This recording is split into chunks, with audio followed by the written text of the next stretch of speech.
વૈષ્ણવજનો, હવે મૂળ મુદ્દા ઉપર આવીએ કે ઓલા છોકરાએ જે અમને વાત કરી કે અહીંયા દર્શન કરો કે ત્યાં દર્શન કરો, બધું સરખું જ છે. વૈષ્ણવજનો સમજો, આ સરખું નથી. ત્યાં દેવતા રૂપ છે, ત્યારે અહીં પરબ્રહ્મ છે. અને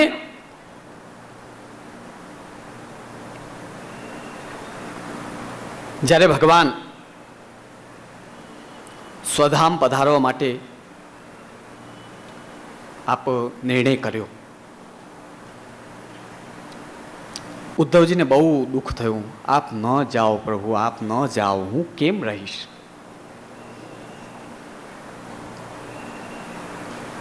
એકાદશ સ્કંદ ભાગવતના પ્રથમ અધ્યાયમાં 12મા શ્લોકમાં ભાઈ ભગવાન પધારી ગયા પછી હવે ભગવાન ક્યાં ક્યાં બિરાજે છે આ જગતમાં, કોઈ કહે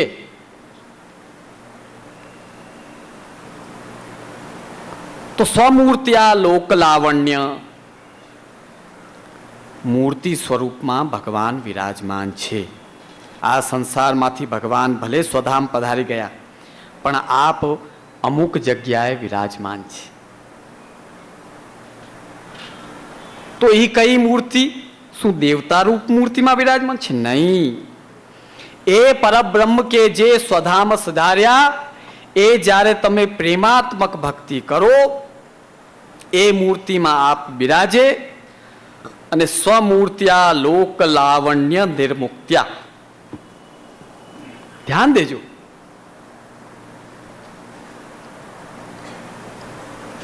ઠાકોરજીની સેવા કેમ જરૂરી છે ખબર છે? તમે સંસારમાં આવો ને ત્યારે આ સંસારનો, જો હવે અહીંયા સુરત આવીએ, અમારે જામનગરમાં આવડી મોટી બિલ્ડિંગો નથી. રાજકોટમાં ને અમદાવાદમાં ને સુરતમાં આવીએ, પછી મુંબઈ જઈએ, પછી લંડન ને અમેરિકા, આપણે બધા અંજાઈ જઈએ. અંજાઈ જાઓ છો કે નહીં? બોલો, આપણે બધા અંજાયેલા છીએ. ઘણા બિચારા એમ આશા રાખે કે ના, આપણને બીજા તો બધી આપણી ઈચ્છાઓ પૂરી થઈ ગઈ છે, પણ એકવાર ફોરેન યાત્રા કરી આવીએ એવી જરા ઈચ્છા છે આપણી. શું કામ? ભગવાનનો આ બનાવેલો લોક એટલો લાવણ્ય વાળો છે કે એના લાવણ્ય અને એ લાવણ્યને જોવામાં આપણે એટલા ફસાયેલા છીએ. સ્વરૂપ સેવા કેમ જરૂરી છે ખબર છે? ત્યાંથી લાવણ્ય હટી ને એ લાવણ્ય આ પ્રભુમાં લાગે, એટલે ઠાકોરજીની સેવા જરૂરી છે.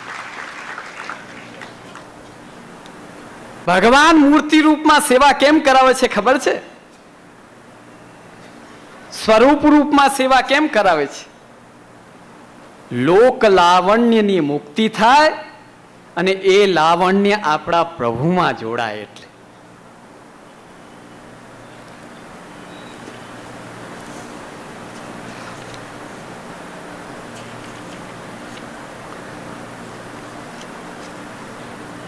સ્વમૂર્ત્યા લોક લાવણ્ય નિર્મુક્ત્યા લોચનમ નૃણામ ગીર્ભિસ્તા સ્મરતામ ચિત્તમ.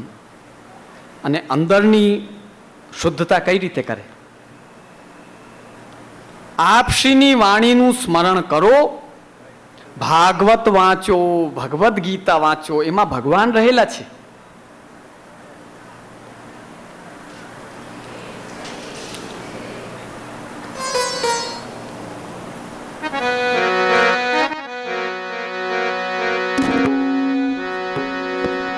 વલ્લભ વિઠ્ઠલ ગિરધારે યમુના જોગે બલિહારી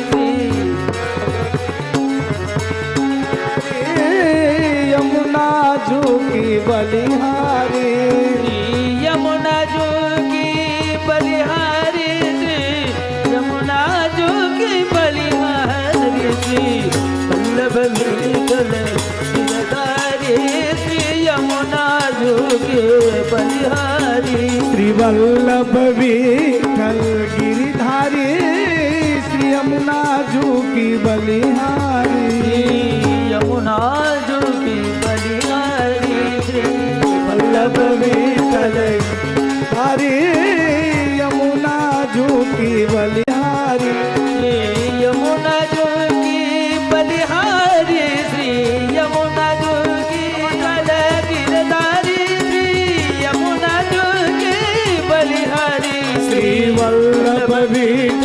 गिरिधारी यमुना झूकी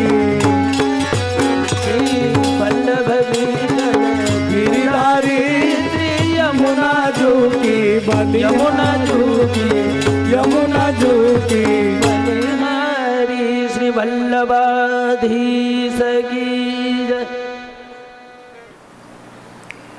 સ્વમૂર્ત્યા લોક લાવણ્ય નિર્મુક્ત્યા લોચનમ નૃણામ. ઠાકોરજીની સેવા કરવી કેમ જરૂરી છે?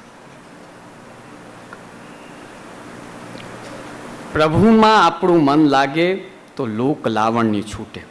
હમણાં બોલો, બધાને લોક લાવણી છે કે નહીં? 15 દી ન થાય ને કે માર્કેટમાં શું શું નવું આવ્યું, જલ્દી જાઓ અને ભેગું કરીને લાવો. જરાક નવું કાંઈક બન્યું કે ચાલો ત્યાં આટો મારી. એટલું લોક લાવણી આપણે બધાને, બધા લોક લાવણીમાં ફસાયેલા છે કે નહીં? બોલો, કોઈ ના પાડે તો અમે આવીએ ને તો પાછા વખાણ કરે અમારી સામે, જે ક્યાં 10 વર્ષ પહેલાનું સુરત ને જે ક્યાં પોગી ગયું, આહા હા શું થઈ ગયું. આપણે બધા 365 થી જો કોઈ ચર્ચા કરતા હોઈએ, જો કોઈ વસ્તુ જોતા હોઈએ, માત્ર લોક લાવણ્ય માં જ ફસાયેલા છે. પ્રભુનું નામ, પ્રભુની વાણી અને પ્રભુના સ્વરૂપની કેમ જરૂર છે? પ્રભુના દર્શનથી લોક લાવણ્ય છૂટે, પ્રભુની વાણીથી આપણું ચિત્ત જે અન્ય વાર્તામાં છે એ પ્રભુની વાર્તામાં લાગે.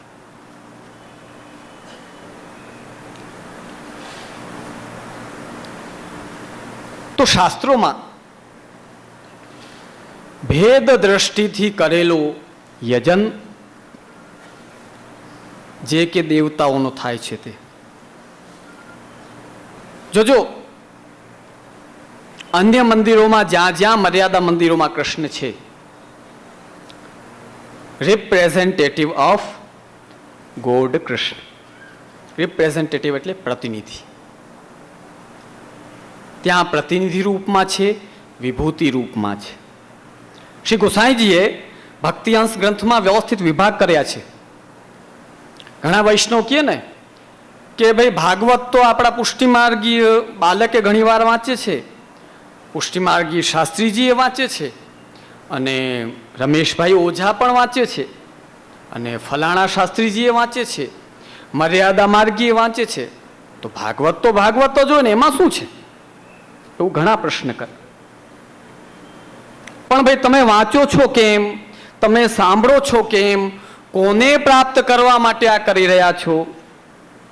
તો વિભૂતિને જે ભજતો હશે એ જ્યારે સાંભળશે ભાગવત તો એને ફલ પણ વિભૂતિ રૂપમાં મળશે. ત્યારે પૂર્ણ બ્રહ્મને જે ભજતો હશે તે શ્રવણ કરશે તો તેને ફલ રૂપમાં પૂર્ણ બ્રહ્મ પ્રાપ્ત થશે.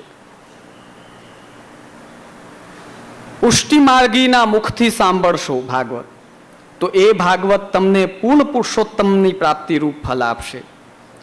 મર્યાદા માર્ગી ભલે કેવડાય મોટા બેનર લગાડતો હોય, એમના મુખથી ભાગવત સાંભળશો તો એ વિભૂતિમાં જઈને લાગશે. ચોખ્ખું ભેદ છે વૈષ્ણવ.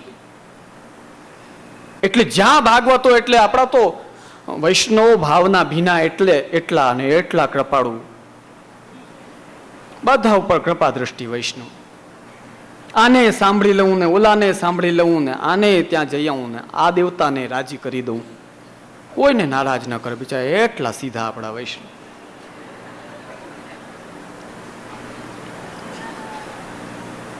નહીં વૈષ્ણવજનો. શ્રી હરિરાયજી શિક્ષાપત્રમાં આજ્ઞા કરે છે, ગંગાજલ અતિ પવિત્ર છે. એ ગંગાજલ જો કોઈ સ્ટીલની કટોરીમાં લાવે અને તમને દે, તમે લેશો. અહીં સુધી કે કાચના પાત્રમાં લાવે તોય લઈ લેશો.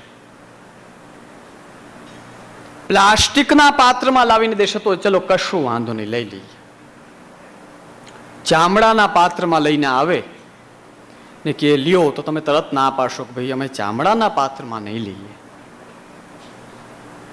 પૂછશે કેમ? ગંગાજલ છે, પાત્ર ભેદ થયો, ફલ ભેદ થઈ જાય. ચામડાના પાત્રમાં ગંગાજળ પધરાવો તો પણ પછી એ જલ આધિ ભૌતિક સાદો જલ થઈ જાય છે, પછી એનો એ મહત્વ નથી રહેતો. એમ જ ભાગવત તો ગંગાજળની જેમ પવિત્ર અને ભગવાનની લીલા છે. એ જ લીલા જ્યારે મર્યાદાવાળાના મુખથી કહેવામાં આવે તો એ પ્લાસ્ટિકનો પાત્ર થઈ જાય છે, અને અવૈષ્ણવના મોઢાથી જ્યારે સાંભળવામાં આવે ત્યારે એ ચામડાનો પાત્ર બની જાય છે. એ ગંગાજલ આપણને સ્વીકાર્ય નથી, નથી ને નથી. પ્રિય વૈષ્ણવજનો, આ જ રીતે સ્વરૂપ ભેદ છે.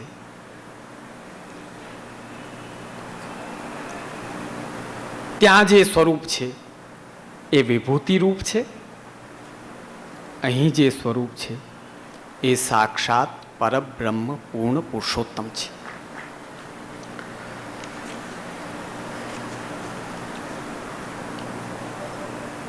હવે ત્રીજો એક ઓર ભયંકર પ્રકાર બતાડું, જે અમારા વૈષ્ણવો તો ઢગલા મોઢે કરે છે.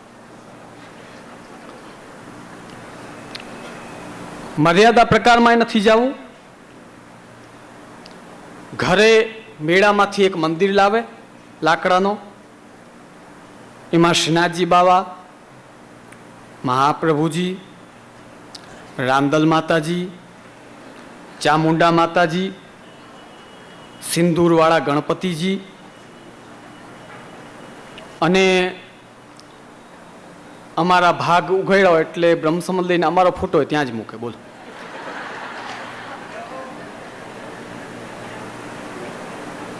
કોઈ સ્થાપન નહીં, કોઈ મંત્ર નહીં, ખાલી દીવાબત્તી કરવા, ત્યાં બેસીને ટીવીમાં જોયેલા કોઈ પણ સંત કથાકારોએ કહેલી વાત, લક્ષ્મી મંત્ર ને ફલાણો યંત્ર ને આ જંત્ર, એ લઈને બેસીને પાઠ કરી લેવું અને બહાર નીકળે એટલે વીર માને પોતાને કહે, હા મેં તો મોટું ધર્મ કર્યું. હું હકીકત કહું છું, આ જે પ્રકાર ચાલે છે તો સાવ શાસ્ત્ર વિહોણોને આડે ધડ જ છે. આખી આખી જિંદગીના તમે 40-50 વર્ષ આમાં બરબાદ કરો છો, એના કરતા ગુરુદેવની આજ્ઞા લઈ ને ખાલી શ્રીનાથજીના ચિત્રજી દ્રષ્ટિ કરાવીને પધરાવો ને તો એના કરતા તો લાખ ગણા તમારો આ પ્રકાર ઉત્તમ છે. ઘણા બાળકો મને આજ્ઞા કરતા હોય કે ભાઈ આપ એવી આજ્ઞા કરો છો કે દ્રષ્ટિના ઠાકોરજીની સેવા, તો મારે કેવું પડે કે સાવ ઓલવ પ્રકાર કરે છે, એના બદલે ચિત્રજી પધરાવી ખાલી સામે બેસીને 2 પાઠ બોલે, યમના અષ્ટક અને અષ્ટાક્ષરની માળા કરે, લાખ ગુના સારું છે. બોલો, આપણે તો એવી હાલત કે 10 દેવતાઓને ભેગા કરો, કોઈનું કોઈ સ્થાન નહીં, જ્યાં ખાંચામાં મોકો મળે ત્યાં એમને બેસાડી દો અને દીવાબત્તી ચાલુ કરો. અહીં બેઠેલા 80% લોકો આમ કરતા હશે, મારો ચેલેન્જ છે. બોલો, શું આ વૈષ્ણવની ફરજ છે? આ વૈષ્ણવનું કર્તવ્ય છે? અરે મર્યાદા પ્રકારે નહીં, કોઈ પૂજા પ્રકારે નહીં, ઉપાસના પ્રકારે નહીં, ભક્તિએ નહીં, સાવ આડેધડ જે ક્યાંય લાગુ જ નથી પડતું. મારી બધા વૈષ્ણવોને આજ્ઞા છે, કાંઈ ના કરો તો વાંધો નહીં, ચિત્રજીએ ના પધરાવો તો વાંધો નહીં, નામ સેવા કરો ખાલી, પણ આ પ્રકાર કરીને પોતાનાનું ટાઈમ વેસ્ટ ન કરો, બરબાદ ન કરો. તમે ફર્સ્ટ ક્લાસની ટિકિટના અધિકારી અને લોકલ ગાડીમાં બેઠીને સફર કરી રહ્યા છો. લોકલ ઓલા જેમાં કુશિંગે ન હોય, ખાલી લાકડાના પાટિયા હોય, એમાં ધિક્કાર છે આવા પુષ્ટિજી. હું તો ગામડામાં ઘરે ઘરે સેવા લેતો હું. અમારી નજર તમારા ગલા ઉપર હોય કે તમે કંઠી પહેરી છે કે નહીં. અમારી નજર તમારા માથા ઉપર હોય કે તમે તિલક કર્યું છે કે નહીં. અને ઘરે આવીને ત્યારે અમારી નજર એ હોય કે તમે ભગવત કાર્ય શું કરો છો. આ 3 વસ્તુ ઉપર અમારી નજર હોય, અન્ય નહીં.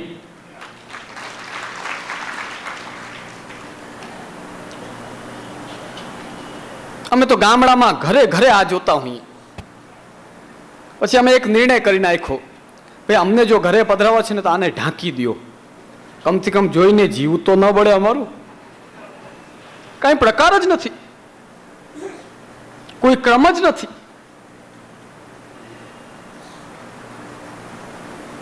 એટલે વૈષ્ણવજનો ચેતો. કદાચ તમને શંકા, ઘણીવાર ઘણાને કેવું હોય, માનસિક થઈ જાય, હવે જે આજ્ઞા કરી વાત એ સાચી છે, આપણે પાછલા 10 વર્ષથી આ કરીએ છીએ, અથવા તો 20 વર્ષથી કરીએ છીએ.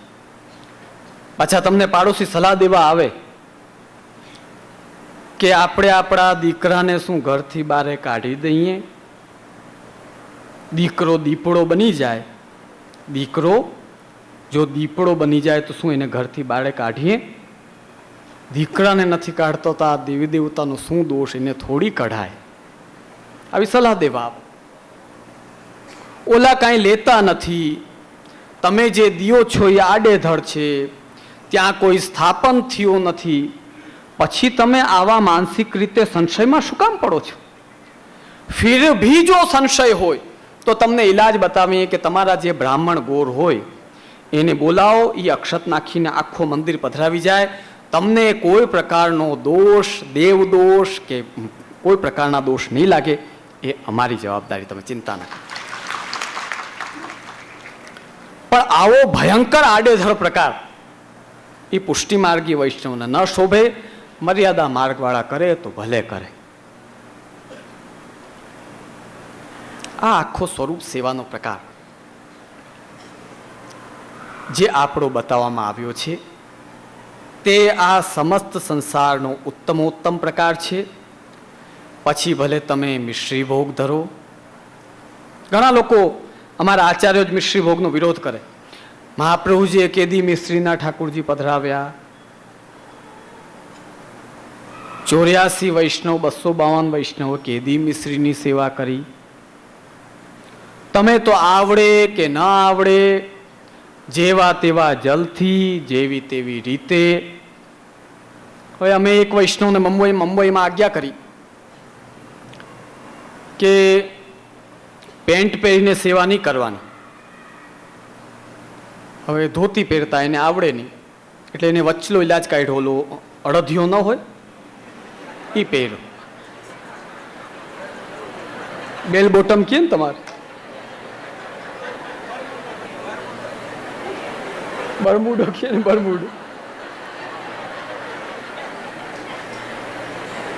અમારે કરવું શું બોલો? અમારે ક્યાંથી ઈલાજ કાઢવો?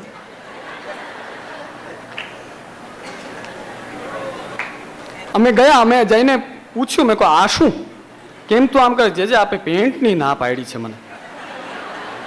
મેં કહું તો ધોતી પહેરીને કહું કે એ આવડતી નથી, એટલે મેં આ વચલો ઇલાજ કાઢ્યો કે આ પહેરો, સેવા કરો આનંદ. આ બનેલો કિસ્સો કહું છું.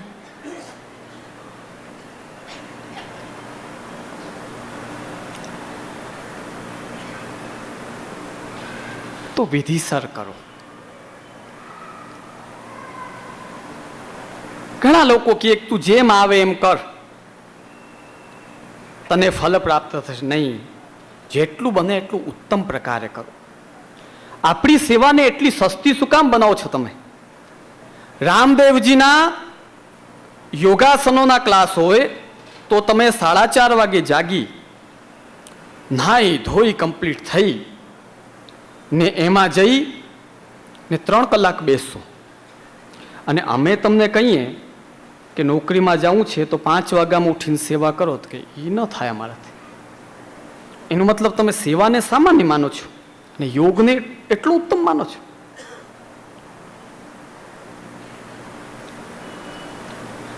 આ સ્થિતિ છે વૈષ્ણવ. તમને જ્યારે લૌકિક રીતે સ્વસ્થતા આવે અને લૌકિક સ્વાદ તમારો પૂરો થાય છે તો તમે 5 વાગે જાગવા તૈયાર છો. ને અલૌકિક રીતે મૃત્યુ પછી અથવા તો મૃત્યુ પહેલા જ્યારે અલૌકિક ભક્તિનો કૃપારૂપ ફલ પ્રાપ્ત થવામાં હજી વાર છે, એ દૂર દેખાય છે, તો તમે એમાં બહાના કાઢો છો. વાય? શું કામ? કારણ બતાવો. એનું મતલબ કે તમે એને સાધના નથી માનતા. સુખનો અર્થી હોય એને વિદ્યા ન મળે, અને વિદ્યાનો અર્થી હોય એને સુખની ઈચ્છા નહીં રાખવાની. એ જ પ્રમાણે ભગવાનનો જે અર્થી છે એણે થોડીક તો સાધના કરવી જ પડશે. આપણી સેવાને ભલે કોઈ પણ બાળકો કહેતા હું બધાને નમન કરું છું, આપણી સેવાને આટલી સસ્તી ન બનાવો. આપણી સેવા એક પ્રકારની સાધના છે. એના માટે પોતાને ખર્ચો. કેમ તમે તમારા બાળક હોય, પૂછો એની માને કે તું પહેલા 5 વર્ષ અથવા તો પહેલા 3 વર્ષ રાત રાત જાગે, પોતાની નીંદ, પોતાના સુખનો બલિદાન આપી દે. બધું કરે છે કે નહીં તું?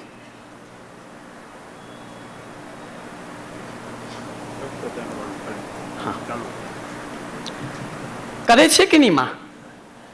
તો શું ભક્તને જવાબદારી નથી કે એ ભગવાન માટે પોતાને ખર્ચે, ત્યાં સાધના કરે? આપણી સેવા પરબ્રહ્મની સેવા છે. એ કોઈ સાદી સેવા નથી. એમાં તમારો ભોગ આપો, મનને ખેંચી ખેંચીને લાવો. 6ઠા અધ્યાયમાં કહે યતો યતો નિશ્ચરતિ મનશ્ચંચલમ સ્થિરમ તતસ્તતો નિયમ્યેતદ આત્મન્યેવ વશમ નયેત. મનને ખેંચીને લાવો, તનને ખેંચીને લાવો, ધનને ખેંચીને લાવો, બધાને ખેંચીને આ પ્રભુમાં લગાવો. આ જ આપણી મોટી તપસ્યા છે. ઋષિ મુનિઓ હજારો વર્ષ તપસ્યા કરીને જે ન કરી શક્યા એ ઘરમાં રહીને આપણે કરી શકીએ છીએ. ને જો તમે તપસ્યા રૂપમાં કરો તો ભગવાન તમારા ઉપર નજર કરે અને કરે જ, કૃપા દ્રષ્ટિ કરે જ. આ ભાવના આપણી હોવી જોઈએ. તો સખડી નથી ધરી શકતા તો આપણા આચાર્યોએ મિશ્રીનો પ્રકાર બતાડ્યો છે. કઈ જગ્યાએ બતાડ્યો છે કોઈ પૂછે તમને? શ્રીનાથજીને પહેલી વાર પવિત્રા ધરાવીને મહાપ્રભુજીએ સખડી નથી ધરી, મિશ્રી ધરી હતી. તમે બધા હમણાં પણ પવિત્રા પછી શું ધરાવો છો? પહેલી વસ્તુ મિશ્રી છે. એ રસરૂપ છે. પ્રેમથી ધરો. શ્રી ઠાકુરજી મહાપ્રભુજીની રીત અંતર્ગત એ તમારી મિશ્રી પણ પ્રેમથી સ્વીકાર કરે છે. એનું મતલબ કે અનસખડી સખડી દૂધઘર ન ધરવા એમ નથી. એની લાલસા રાખવો કે હું કેદી ધરી શકું, કેદી મારા પ્રભુને લાડ લડાવી શકું. આ લાલસા જાગ અંદર. નથી ધરી શકતા તો વિરહ કરો કે કેદી અમને આ લાભ મળશે, કેદી પ્રભુ અમારા ઉપર કૃપા કરશે. પણ મિશ્રી ભોગનો પ્રકાર છે જ નહીં. ખોટા માણસો. મહાપ્રભુજીએ પવિત્રો ધરાવીને પહેલી કોઈ વસ્તુ ભોગ ધરી હોય ઠાકુરજીને તો એ મિશ્રી ભોગ ધરી છે. એટલે તમે વધારે ન કરી શકો તો બિલકુલ ચિંતા ન કરો. ગુરુદેવ પાસે પુષ્ટ કરાવીને મિશ્રી ભોગ ધરો, કાંઈ ન થાય તો એ પ્રભુ પ્રેમથી સ્વીકાર કરશે. પછી વધતા ક્રમથી આગળ જેટલું થઈ શકે એ પ્રભુને લગાવો. શ્રીમદ ભાગવત કહે છે યદ્યદિષ્ટતમમ લોકે યચ્ચાતિ પ્રિયમાત્મનઃ તત્તન્ નિવેદયેન મહ્યમ તદાનંત્યાય કલ્પતે. આહા, કેટલી સુંદર આજ્ઞા. આ જ શ્લોકને મહાપ્રભુજી નિબંધમાં લીધો છે. યદ્યદિષ્ટતમમ લોકે યચ્ચાતિ પ્રિયમાત્મનઃ યેન સ્યાન નિર્વૃતિશ્ચિત્તે તત્કૃષ્ણે સાધયે ધ્રુવમ. ભક્ત પૂછે કે મારે શું શું કરવું ઠાકુરજીને? યદ્યદ ઇષ્ટતમમ લોકે, આ દુનિયામાં જેટલી ઉત્તમ વસ્તુઓ છે, ઉત્તમ વસ્તુઓ એટલે સાત્વિક અને અમુક રાજસ, જેમ કે અંબર, કસ્તુરી, કેસર, આ બધી રાજસ વસ્તુઓ છે. મખમલ, આ બધી રાજાઓને લાગુ પડે એવી વસ્તુઓ છે. તમારી પાસે વ્યવસ્થા નથી તો જે છે, જે પ્રભુએ જેટલું આપ્યું છે એ કરો.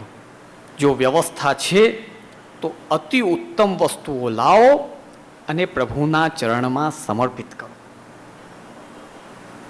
ઓલો ગુલાબનો પ્રસંગ આવે છે ને, કે અરે આ ગુલાબ તો શ્રી ઠાકુરજીને લાયક છે, અને બીજો કે મારે લેવો છે લૌકિક માટે. લક્ષ રૂપિયા ઈ જમાનાના લાખ રૂપિયા સુધીની બોલી કરી. શ્રીનાથજીનો મસ્તક કોઈ લાખ રૂપિયાથી નથી ઝૂક્યો. ઉત્તમ વસ્તુ પ્રભુને લાયક આ જે પ્રેમ હતો, શ્રીનાથજી બાબાનું મસ્તક પણ ત્યાં પ્રેમ સામે ઝૂકી. તો યદ્યદિષ્ટતમમ લોકે, સાધન સંપત્તિ છે તો ઉત્તમ જેટલું આ સંસારમાં છે સાત્વિક અને અમુક જે આપણા માર્ગમાં માન્ય છે એવી રાજસ વસ્તુ એ પ્રભુમાં લગાડો. યચ્ચાતિ પ્રિયમાત્મનઃ. હવે જોજો અહીંયા ટીકાકારો એટલા સુંદર એના અર્થ કરે છે. યચ્ચ અતિ પ્રિયમાત્મનઃ. આત્મા શબ્દ છે ને એ શાસ્ત્રોમાં પરમાત્મા માટે પણ આત્મા શબ્દ આવે અને જીવાત્મા માટે પણ છે. તો બે દ્રષ્ટિથી આપણે જોશું. યચ્ચાતિ પ્રિયમાત્મનઃ, ઉત્તમ વસ્તુ જેટલી છે એ પ્રભુને લગાડો, અને તમને જે બહુ ગમે છે એ ઠાકુરજીને ધરો. હવે આપણને શું શું ગમે? પત્ની, પુત્ર, પૈસો, ઘર. તમે કેટલા આનંદથી બેઠા છો, પણ હમણાં સભા પૂરી થાય એટલે ક્યાં ભાગશો? ઘીરે ઘીરે કીએ તમારે. ભાઈ કેમ જાઓ છો? બેઠા રહ્યો આનંદથી. નહીં, એ અમને ગમે છે.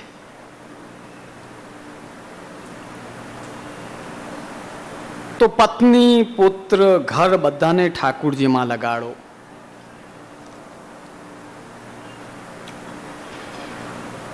બીજો પ્રકાર, યચ્ચાતિ પ્રિયમાત્મનઃ. મહાપ્રભુજીની રીત પ્રમાણે ઠાકુરજીને જેટલું જેટલું ગમે છે એ પ્રભુને ભોગ ધરો. આત્મા શબ્દ છે એ જીવાત્મા પરક, એટલે કે તમને જે ગમે છે એ લગાડો.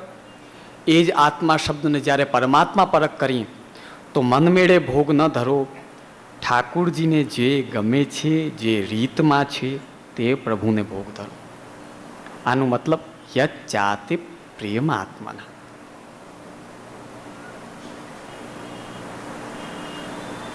યેન સ્યાન નિવૃત્તિશ્ચિત્તે.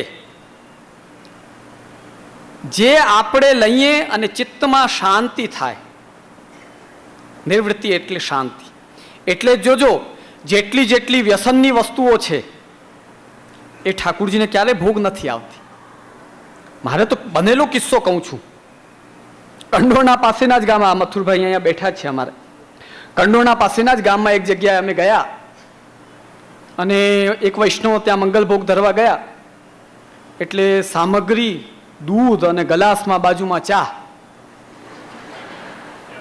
એટલે મેં તરત કહ્યું, બાપા આ શું? તો કે જે આપે તો આજ્ઞા કરી કે બધું પ્રભુને ધરીને લેવાનું.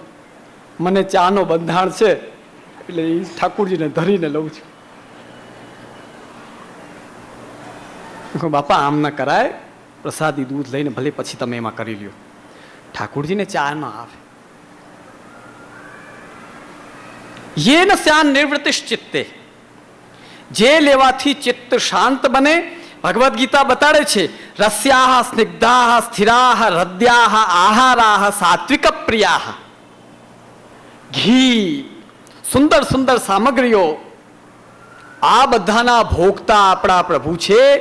એમને જ્યારે આ તમે ધરો, અહમ ક્રતુરહમ યજ્ઞ સ્વધાહમ અહમ ઔષધમ. તમારા બધા યજ્ઞો આવી જાય. પ્રભુને ભોગ ધરો અને વૈષ્ણવને પ્રસાદ દેવડાવો, મોટામાં મોટું યજ્ઞ તમારું થઈ જાય.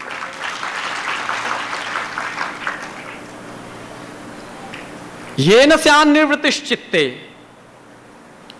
તત્કૃષ્ણે સાધયે ધ્રુવમ.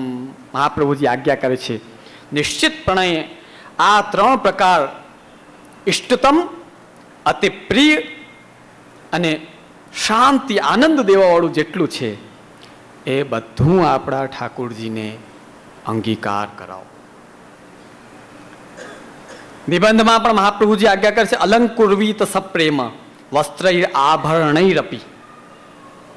ખૂબ અલંકાર લાવો, હું તમને બધાને કહું, જેના ઘરે સખડી ભોગની સેવા બિરાજતી હોય, તમારા ઘરે જો છોકરાના લગ્ન માંડો એટલે એક ભલે નાની વસ્તુ પણ સોનાની તમારા ઠાકુરજી માટે અવશ્ય કરાવો, ભૂલ્યા વિના. ઓલાને તમે વરરાજાને કોટ પહેરાવો ને કાંઈક સાફા બાંધો ને ઓલા નાચવાવાળી ઘોડી ઉપર એને બેસાડો ને તમારા ઠાકુરજી બધા છે એને એક નાનો નાનો શૃંગાર પણ નહીં. અરે મોકો આવ્યો છે. અમારી જે પ્રસન્નતાઓ છે એ બધી પ્રભુમય ક્યારે બને કે જ્યાં પ્રભુ એ પ્રસન્નતાઓ સાથે જોડાઈ જાય ત્યારે લૌકિક પણ બધો અલૌકિક થઈ જાય છે.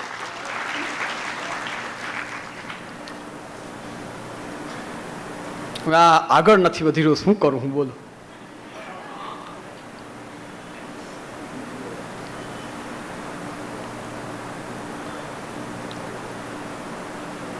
શ્રીમદ ભાગવતમાં 46ના અધ્યાયના છેલ્લા શ્લોકોમાં ઉદ્ધવજી પ્રવેશ કરે છે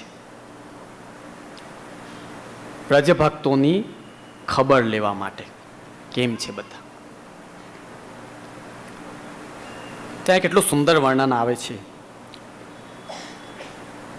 ઉદ્ગાયતીનામ અરવિંદ લોચનમ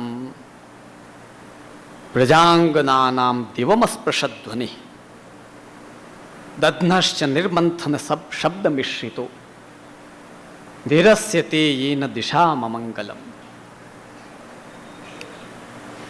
ઉદ્ધવજીએ પહેલું શું જોયું? ઠાકુરજી જેવા ઠાકુરજી પધારી ગયા છે તો વ્રજભક્તો આમ બેસવા જોઈએ, બિલકુલ કામ બધા બંધ, ભૂખ લાગવાની બંધ, ચૂપચાપ બેઠા, સુસ્ત થઈ. એવું જ હોવું જોઈએ ને. આપણી પ્રિય વસ્તુ આપણાથી દૂર ચાલી જાય તો આપણે હસતા હોઈએ, ઉત્સાહમાં હોઈએ, હાહાકાર કરીએ, પહેંડા વાંટીએ નહીં, માયુસ થઈએ, જેને હિન્દીમાં માયુસી કહેવાય.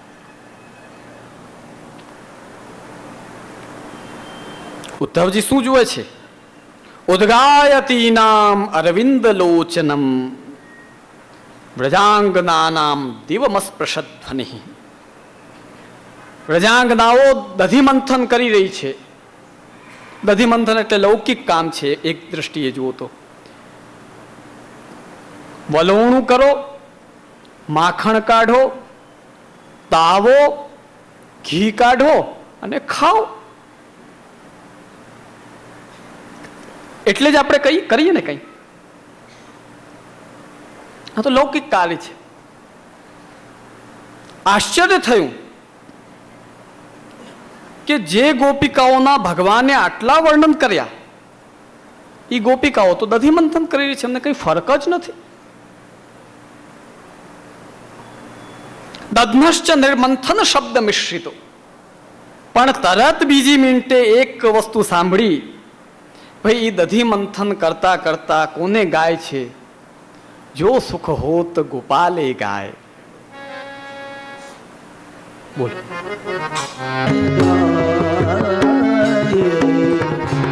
હોત ગોપાલે ગાય જો સુખ હોત ગોપાલે ગાય.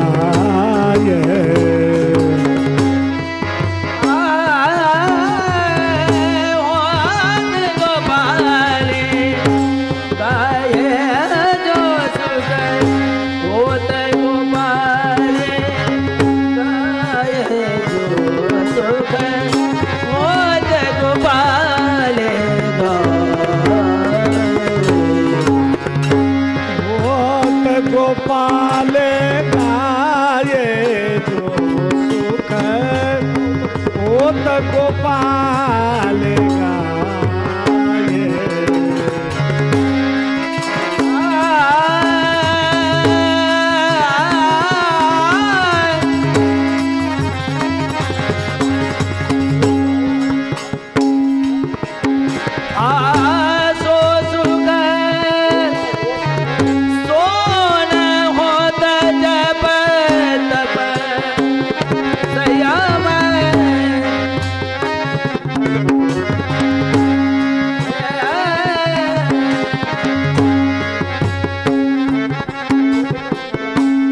કોટિક મન્મથ ગાય જો સુખ હોત ગોપાલ ગાય जो न होत जप तप व्रत संयम कोटिक मन्मथ लाजे जो सुख होत गोपाल ना भावे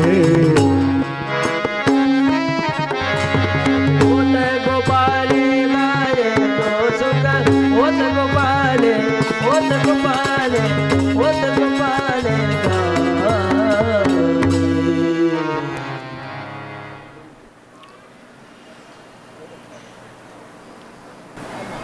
ખૂબ જ સુંદર પ્રસંગ હમણાં આપણો ચાલી રહ્યો હતો. એક વચ્ચે એક વાત કરી પછી આગળ પ્રસંગ છે. હવે આજે આપણો છેલ્લો દિવસ છે. આ તો અગાધ સાગર છે. જેટલા ઊંડા ઉતરો સાલું ઉપર ન આવી શકાય. કરીએ શું?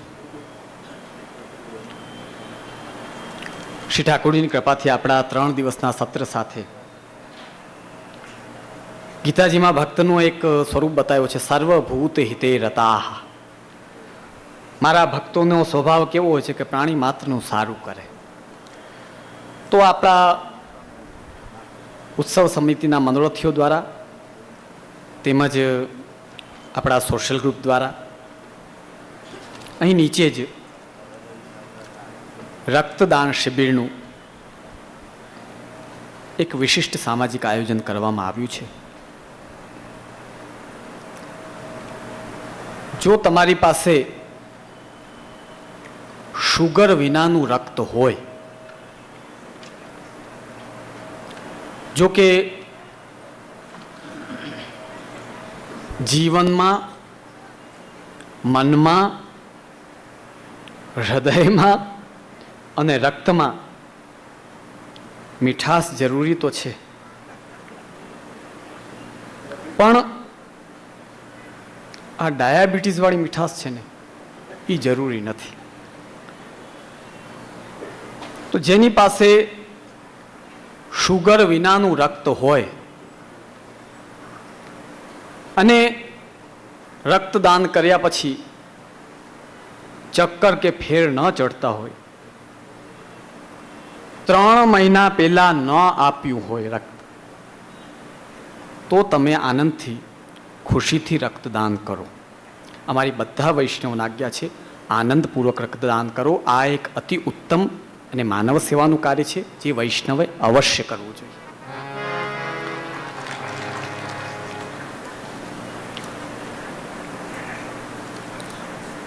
તો આપણે વ્રજભક્તોનો પ્રસંગ લઈ રહ્યા હતા. પછી એ પ્રસંગ લઈને પછી આગળ આપણા એને આગળ વધારશું. સ્વરૂપ સેવા અને એને લગતો ને એટલો વ્યાપ આખો વધી ગયો, તમે લોકો સમજ્યા પણ હશો. એક એક કડી બાંધીને જ કાકાજીની કૃપાથી હું ચાલ્યો છું. ઉદગાયતી નામ અરવિંદ લોચનમ પ્રજાંગના નામ દેવમસ્પૃશધ્વનિ.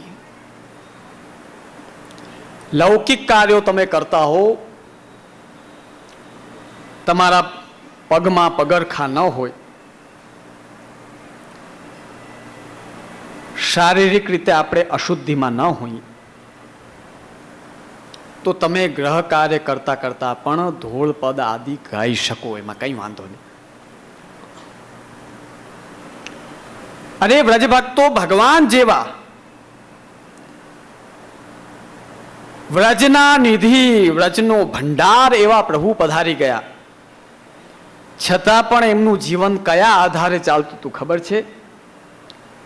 એમના લૌકિકનો જેટલો કાર્ય હતો એ બધું ભગવાનને ગાતા ગાતા થતું હતું.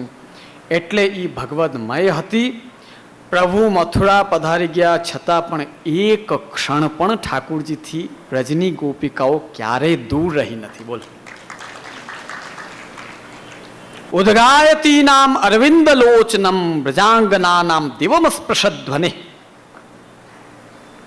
દધી મંથન કરતી જાય ને ભગવાનને ગાતી જાય ને ઈ ધ્વનિ છેટ આકાશ અને સ્વર્ગ સુધી પહોંચી.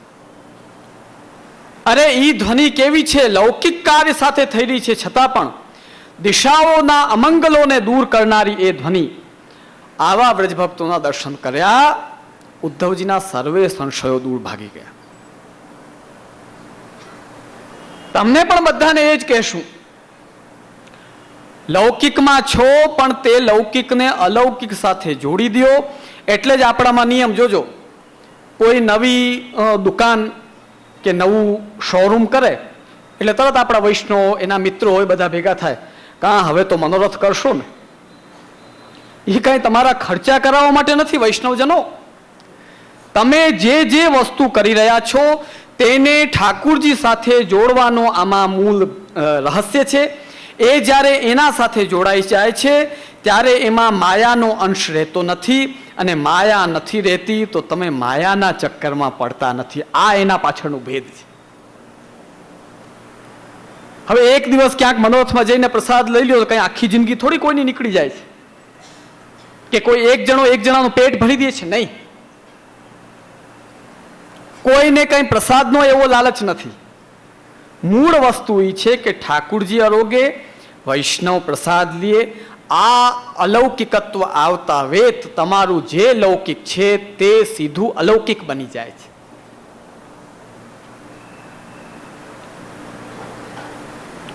શ્રીમદ ભાગવતમાં બલિના પ્રસંગમાં આવે છે, મંત્રતઃ તંત્રતઃ છિદ્રમ દેશકાલાર્હ વસ્તુતઃ સર્વમ કરોતિ નિશ્છિદ્રમ નામ સંકીર્તનમ તવ. હે પ્રભુ, અસુરોના ગુરુ ભગવાનને કહી રહ્યા છે.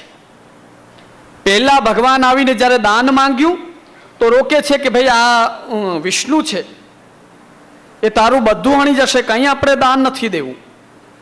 અને જ્યારે દાન લઈ લીધો ને માથે ચરણ પધરાવ્યો તો પાછા વખાણ કરે છે શુક્રાચાર્યજી, મંત્રતઃ તંત્રતઃ છિદ્રમ દેશકાલાર્હ વસ્તુતઃ. તમે લૌકિક કાર્ય કરો એમાં ગલતીઓ કરો કે એમાં પાપ ભેગું કરો. વૈદિક કાર્યોમાં દેશ કાલ દ્રવ્ય કર્તા મંત્ર કર્મ આ 6 અંગના ગોટાળા હોય. તમારા ગોળ બાપા અમને ખબર જ હોય કે કેવા આડેધડ મંત્ર બોલતા હોય. બોલો, આમાં લગન ટકવા જ ન જોઈએ, પણ ટકી જાય છે ને એ તમે મનોરથ કરો ને ભગવત નામ લ્યો ને એનો પ્રતાપ છે.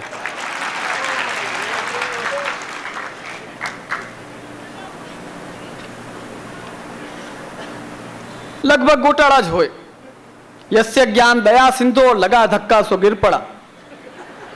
આવી રીતે આડાવડા જોડીને મંત્ર બોલે.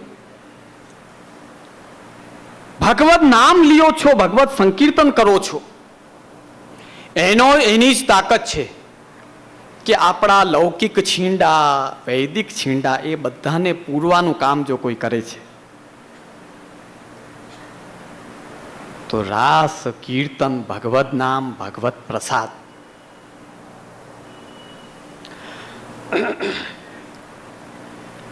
તો બધી જગ્યાએ અલૌકિક સાથે લૌકિકને જોડી દો, લૌકિક પણ અલૌકિક થઈ જશે. આ આખું આપણા પુષ્ટિ માર્ગનું કલેવર છે, સ્વરૂપ છે. હવે એ પુષ્ટિ માર્ગમાં ઘણા વૈષ્ણવ એવા છે કે જે ઠાકોરજી નથી પધરાવી શકતા, તો નિધિ સ્વરૂપની હવેલીએ અને દીક્ષિતજી મહારાજની પત્રિકાના સિદ્ધાંત અનુસાર વૈષ્ણવ ભેગા થઈને, અરે આ ત્રષ્ટ તો બિચારો હવે આવ્યો, ત્રષ્ટિ તો હવે થયા, વૈષ્ણવ ભેગા થઈને હવેલી બાલકની આજ્ઞાથી તો વર્ષોથી કરતા આવ્યા છે. આ હે કે નહીં બોલો બાવા?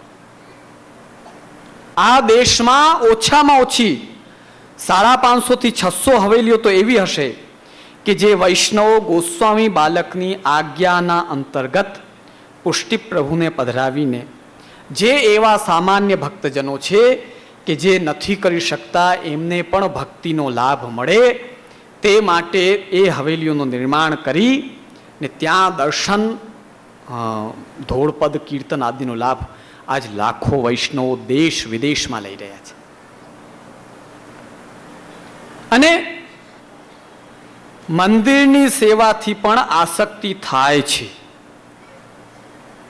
કુંભનદાસજી ચતુર્બુદ્ધદાસજીના ક્યાં ગ્રહ સેવા હતી. શ્રી ચતુર્બુદ્ધદાસજીનો ખૂબ જ સુંદર પ્રસંગ મંદિર સેવા અંતર્ગતનો. અને એ પ્રસંગ લગભગ બધા જાણે છે કે જ્યારે શ્રીનાથજીને ઈચ્છા થઈ કે મારે ગોકુલ આપણે ગોસાઈજીના ઘરે પધારવું છે, આવી ઈચ્છા થઈ.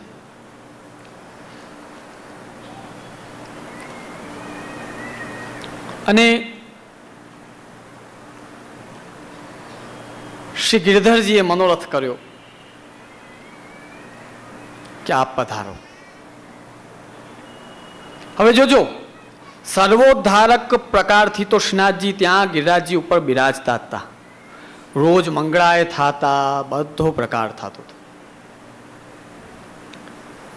પણ ચતુર્બુદ્ધદાસજીના ભક્તોદ્ધારક તરીકે જે વાતચીત કરતા બોલતા એ પ્રભુ ત્યાં પધાર્યા.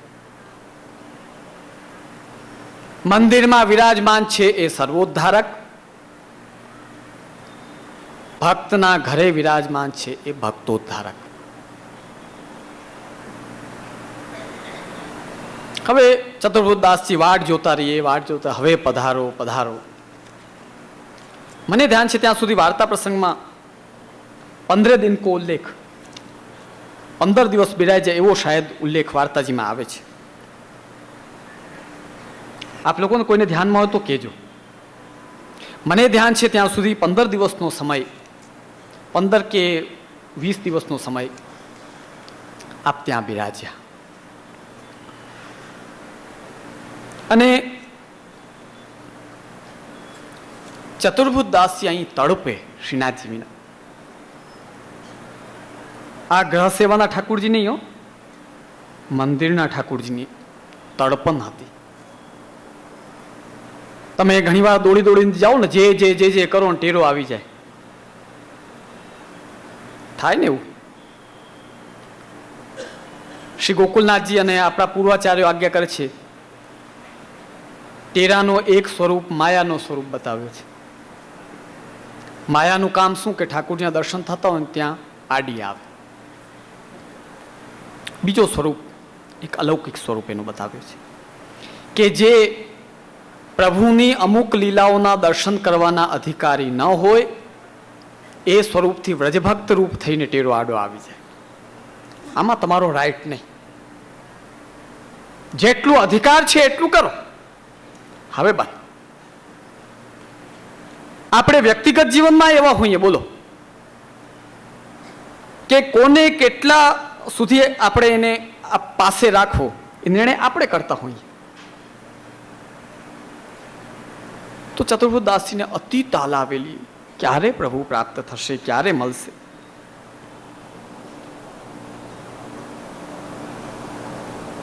તો એ પ્રસંગ જરાક તમને કહી.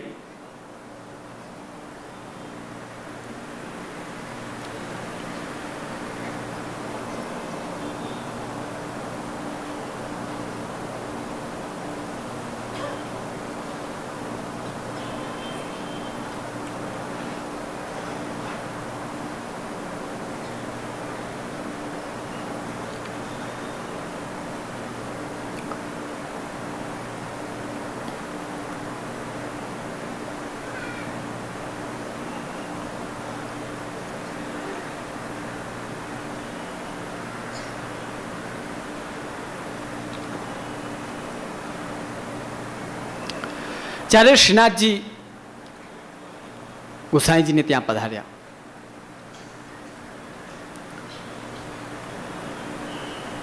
અત્યંત તાલાવેલી થઈ. અને એ તાલાવેલીમાં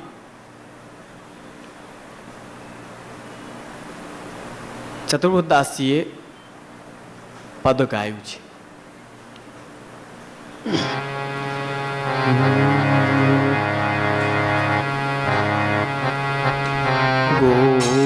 गोवर्धन वासी सांवरिलाल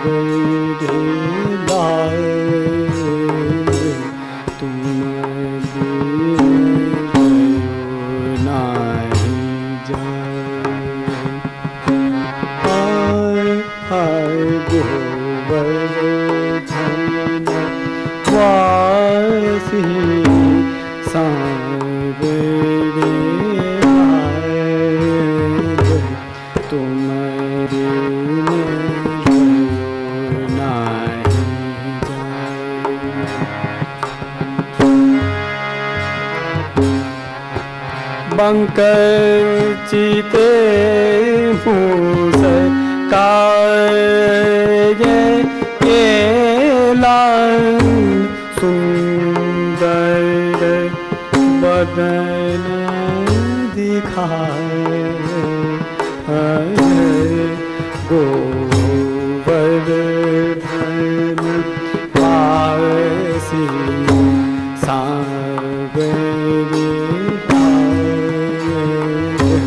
तुम बिन रघुनाई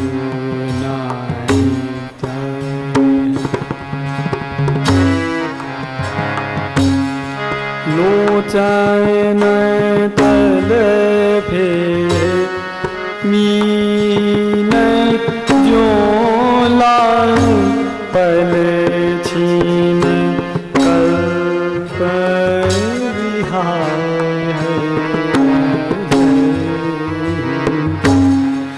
सप्त स्वर बधान सुदाय पंचन बेणु बजाए गोवर्धन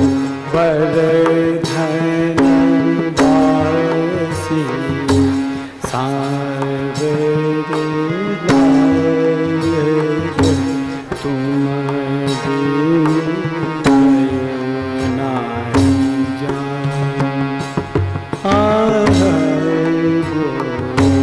गोवर्धन वासी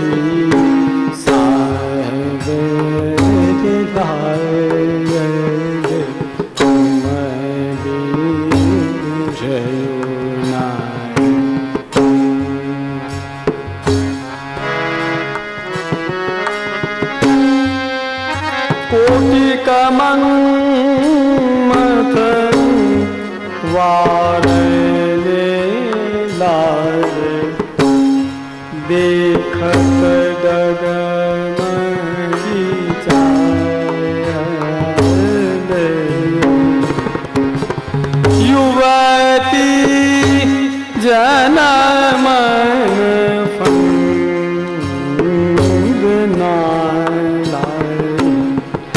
अम्बुज नयन विशाल गोवर्धन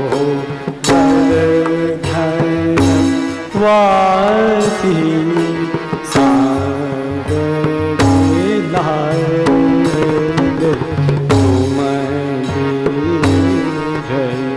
नाई।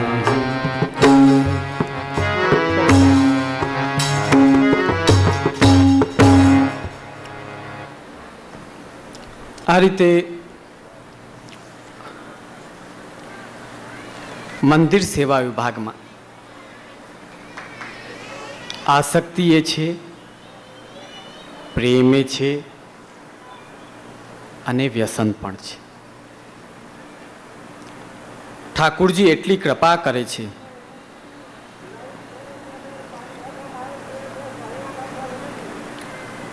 हवे जो केटली कृपा। श्रीनाथजी बधाथी बोलता, वात करता, खेलवा पधारता। कृष्णदासजीना प्रसंगमां आवे छे કે એકવાર શયન થયા પછી શ્રીનાથજીને રાસની ઈચ્છા થઈ। કૃષ્ણદાસજીને આજ્ઞા કરી છે, कृष्णदास श्यामदास कुमार को कहियो पखावज लेके परासोली आज रास करनो है।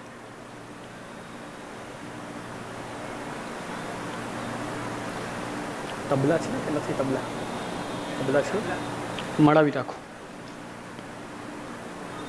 अने वार्ता प्रसंग में आवे छे।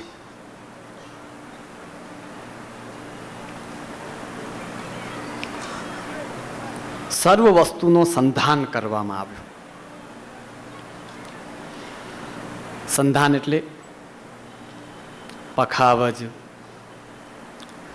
કેટલા બધા વાદ્યો છે આપણા પુષ્ટિ માર્ગમાં. પુષ્ટિ માર્ગમાં એક જ નહીં, ઘણા વાદ્યો છે. ફાગુનના કીર્તનમાં કેટલી કેટલી વસ્તુઓના નામ આવે. ઘણા વૈષ્ણવો મને પૂછે જે મૂરજ એટલે શું, પછી એવા એવા બધા વાદ્યોના નામ પૂછે. મારે જવાબ દેવો કહો, ભાઈલા મેં જોયા નથી, હું તને કેમ બતાડું? બોલ. કારણ બતાવીએ. ઘણા વાદ્યો બનાવવા વાળા જ હવે નથી રહ્યા. એના વંશજો પરંપરાથી બનાવતા, વંશજ મટી ગયા. ઘણા બધા એવા વાદ્યો છે પુષ્ટિ માર્ગમાં કે જે કીર્તનમાં બોલાય છે, પણ તે વાદ્યો હમણાં જોવામાં આવતા નથી.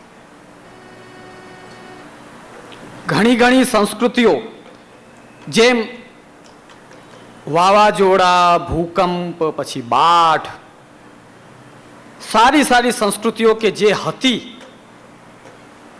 એ ભૂંસાઈ ગઈ. એમ જ વાદ્યો પણ જ્યારે બનાવવા વાળા ન રહ્યા,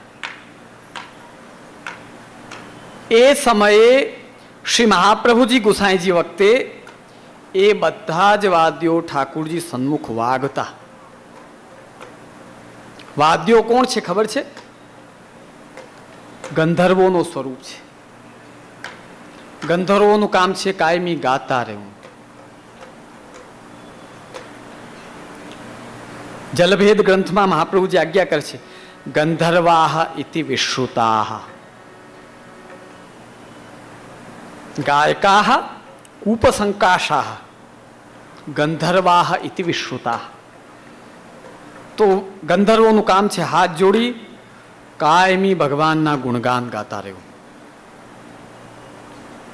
એમને ન્યૂન કેમ માન્યા છે ખબર છે? ન્યૂન એટલે થોડા કમજોર કેમ માન્યા છે?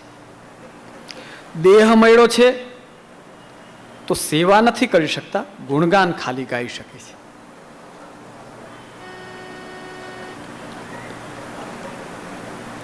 તો કહ્યું કે સંધાન કરો રાસનું. કૃષ્ણદાસજી સમસ્ત વસ્તુ લઈને શ્યામદાસ કુમારને લઈને પછી પધાર્યા છે.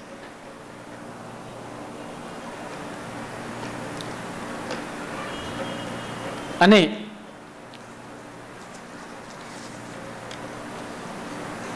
એ વાર્તા પ્રસંગમાં આવે છે.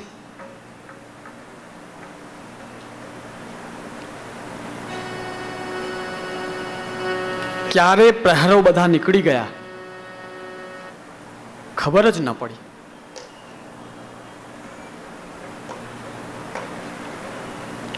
તો આપણા શ્રી ગોકુલાધીશજી નામના આચાર્ય થયા. મને લાગે છે, મારો અંદાજ એવો છે શાયદ કે શ્રી યદુનાથજીની પરંપરામાં જ શ્રી ગોકુલાધીશજી એક બાલકા પ્રગટ થયા. ને આપે વ્રજભાષામાં રાસલીલામૃત ની રચના કરી. બજત કુંજ મેં મંજુ બાંસુરી, બજત કુંજ મેં, એક તાલ ફાવે છે ને? બજત કુંજ મેં મંજુ બાંસુરી, બજત કુંજ મેં.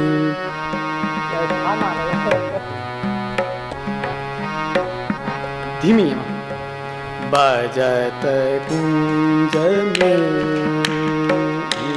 મંજુ બાંસુરી, બજત કુંજ મેં મંજુ બાંસુરી, બ્રજ બધુ બધી પ્રેમ રાસરી, બજત કુંજ મેં મંજુ. તમને કોઈ એક તાલ નથી આવડતું? ગજબ કરો છો, આવા પ્રકાંડ કીર્તન એ બધું. ધીન ધીન ધાગે ત્રિકટ તિન્ના કત્તા ધાગે ત્રિકટ ધીન્ના ધીન ધીન ધાગે.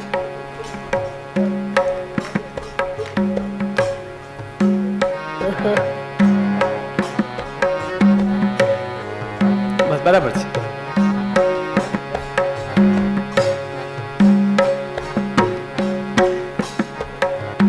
ભજત મંજુ બાંસુરી બ્રજ બધુ બધી પ્રેમ રાસરી ભજત મંજુ બાંસુરી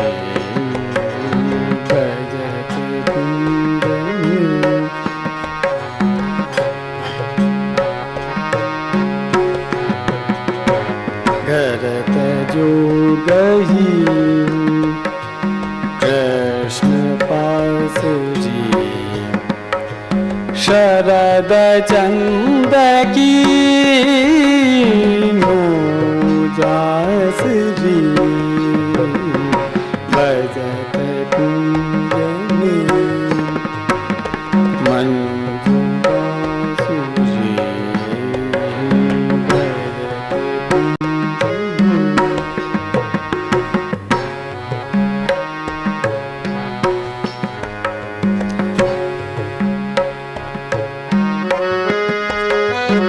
सुरजु सतनी ये निकास जी बजत मंजुमन जे गलास जी नचत मोर छाया देवास जी सुर विमान छाये आकाश जी सुर विमान छाये आकाश जी परत पुष्प वृष्टि सुवास जी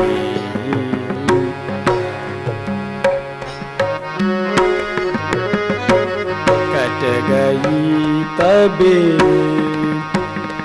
ये भांस जी हट गयो जू संसार त्रास जी चरण माजदी जे निवास जी शरण गोकुलाय धीश दास जी भजत कुंज में मंजू बांसुरी भजत कुंज में भजत कुंज में भजत कुंज में.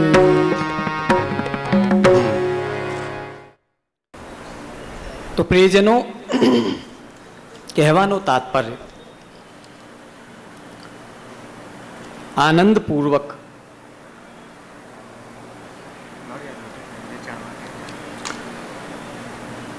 શ્રી ઠાકુરજીની મંદિરની સેવા તમે ક્યાંય ન પહોંચી શકો તો બ્રહ્મ સંબંધ લીધા પછી ભગવદ મંદિરમાં નિત્ય દર્શનનો નિયમ લ્યો. દર્શન કોઈ સામાન્ય વસ્તુ નથી. અમારા જ આચાર્યો કહેતો ખાલી દર્શન તમને ત્યાં મળે છે શું? મંદિરે જાઓ તમને શું મળે છે? ખાલી દર્શન, એવું બોલતા હોય. દર્શન ખાલી નથી. વેણુગીતમાં બહુ સ્પષ્ટ આવે છે, ભગવાનનો વેણુનાદ સાંભળ્યો અને તરત બધા દોડ્યા છે. વૃક્ષો, ગોપિકાઓ બધા દોડીને ગયા છે. અક્ષણવતામ ફલમિદમ ન પરમ વિદામઃ શક્ય પશૂન નનુ વિવેશયતોર્વયસ્ય વક્ત્રમ વ્રજેશ સુતયોરનુવેણુજુષ્ટમ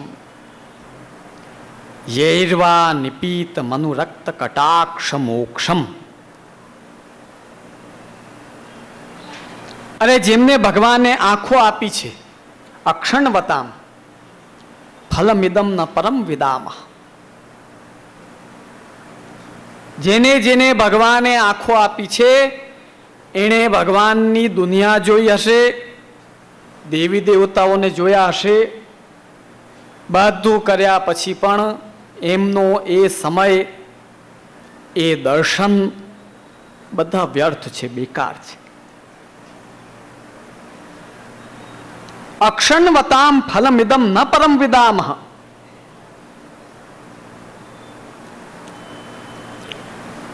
આંખવાળાઓ માટે જો મોટામાં મોટો કોઈ ફલ છે, વક્ત્રમ વ્રજેશ સુતયો અનુવેણુજુષ્ટમ.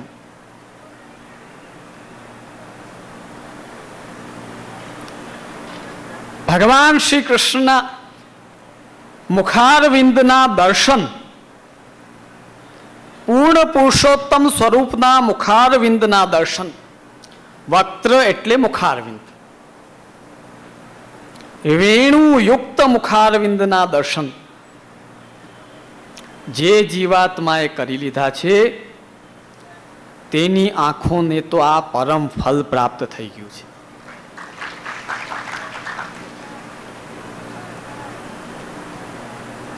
આ ખાલી ઝાંખી, અને એ ઝાંખીને જે પીએ છે, જોજો લૌકિકમાં પણ વિચાર કરજો, ધ્યાન દેજો. આપણે આંખ દ્વારા કોઈ બીજી વસ્તુ નથી કરતા. આપણને જે ગમતું હોય કે ગમતી વસ્તુઓ કાંઈ નહીં, તો છેલ્લે આપણો નાનો બાલક, તમે અનુભવ કરજો ક્યારેક કે તમારા ઘરમાં કોમલ બાલક જ્યારે ખેલતો હોય અને એ અનેક પ્રકારની ચેષ્ટાઓ કરતો હોય,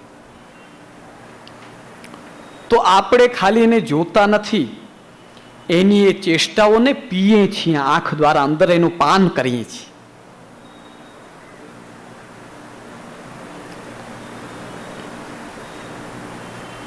અન્ય પુરાણમાં એવું વર્ણન આવે છે, બાહુભ્યામ સહપાદાભ્યામ રીંગમાણૌ વિજર્ષતુઃ.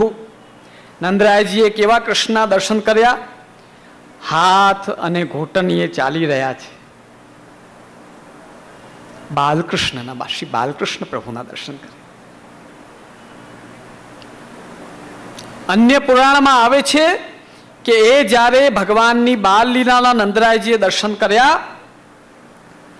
તો એ દર્શન કરતા કરતા એવી સ્થિતિ થઈ ગઈ કે આંખો દ્વારા એ લીલા, એ સ્વરૂપના દર્શનનું પાન કરતા કરતા એ સ્થિતિ થઈ ગઈ કે કેટલા બધા દિવસ એ દર્શનમાં જ નીકળી ગયા. ભૂખ, પ્યાસ આદિ કંઈ એમને લાગુ ન પડ્યું, કંઈ લાગ્યું નહીં. બોલો,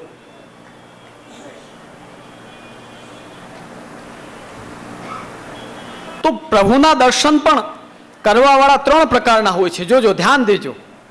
એ ખાસ અમારા હવેલીઓમાં સૌથી જે કનિષ્ઠ ભક્ત હોય ને એ ગોટાબાજ દર્શન કરવાવાળો, એ સૌથી છેલ્લે ઊભો રહીએ અને આરતી થતી હોય ને ત્યારે આમ ગોટા વારે. કરે છે કે નહીં ઘણા? બોલો, કોઈ દી પાસે ન જાય, દૂર ઉભા ઉભા આરતીમાં આમ આમ કરતા હોય. એટલે હું એ બધાને ગોટા બાજ કહું, ગોટો વારીને ભાગવા વાળા. અમારે હવેલીમાં તો અમને ખબર છે, આખી લિસ્ટ છે કે આ આટલી છે પેનલ, એ બધી ગોટાબાજ પેનલ છે. એ પ્રભુ સન્મુખ થાય છે ને એ જ એના ભાગ્ય. બસ.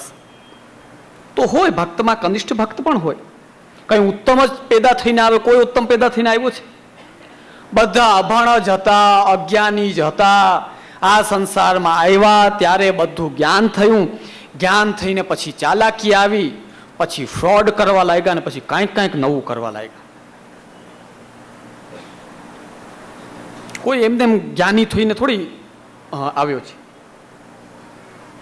તો આપણા વૈષ્ણવમાં પણ કનિષ્ઠ ભક્તો હોય તો દર્શન કરવા વાળાઓની 3 પંક્તિ જોવામાં આવે છે. સૌથી કનિષ્ઠ પંક્તિ છે એ ગોટાબાજ પંક્તિ. એ ખાલી આમ કરીને ભાગી જાય, છેલ્લા આંટે તો ભાગે તરત, આરતી પૂરી થઈને જે હો કરી. મધ્યમ ભક્તો હોય એનું દર્શન કરવાનો પ્રકાર કે મને પ્રભુની ઝાંખી થાય તો મારું કાંઈક સારું થાય,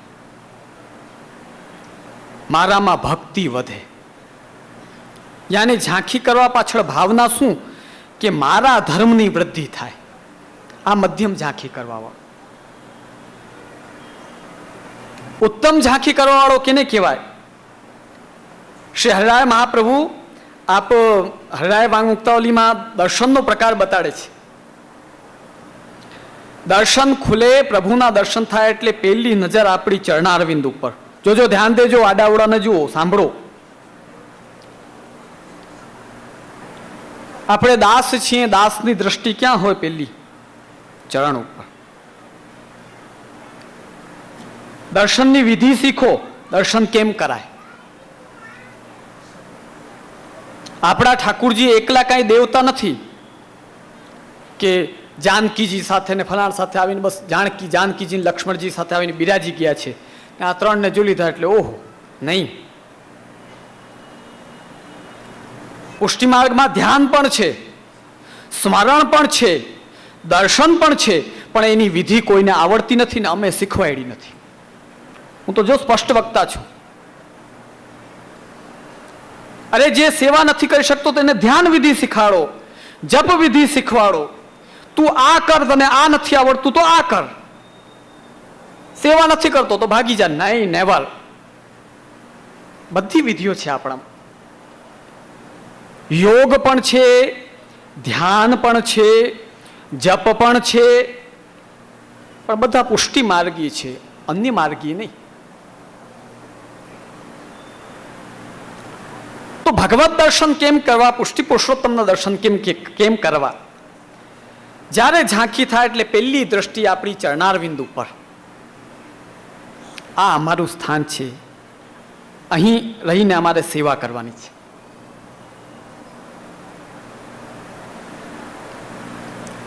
આ દ્રષ્ટિ કેમ રાખવી ખબર છે?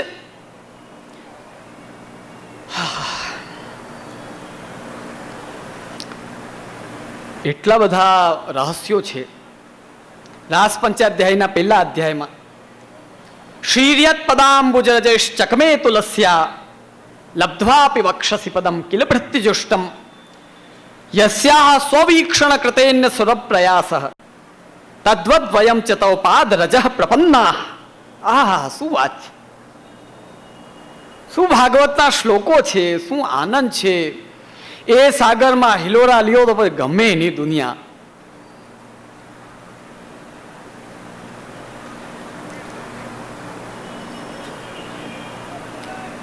આહા, ગોપિકાઓ ભગવાન પાસે શું માંગે છે? શ્રીર્યત પદાંબુજરજશ ચકમે તુલસ્યા. ભગવાન, અમને તમારું કયું સ્થાન જોઈએ છે? શું જોઈએ છે આપને પાસે? અરે આપ જે લક્ષ્મીજીને દુનિયા આખી ભજે છે, દેવતાઓ ઈચ્છે છે, ઇન્દ્ર ઈચ્છે કે લક્ષ્મી મારી પાસે આવે. આ તો ખેર સમજો કે ભગવાને પહેલા પત્ની બનાવી લીધા સમુદ્રમાંથી પધાર્યા એટલે. નકર તો માનવ સૌથી પહેલા પૂછે, લાવો અમને લાવો, બસ એક જ વાત. એક આપણા હાસ્ય કવિ થાય કાકા કવિ, એમણે એક કવિતા બનાવી, લક્ષ્મી મૈયા વરદે, લક્ષ્મી મૈયા વરદે और अमेरिका का सारा सोना मेरे घर धर दे. કરન્સી સોના ઉપર જ હોય ને, એમને એમ કરન્સી ન થાય, ખોટા નોટ કહેવાય.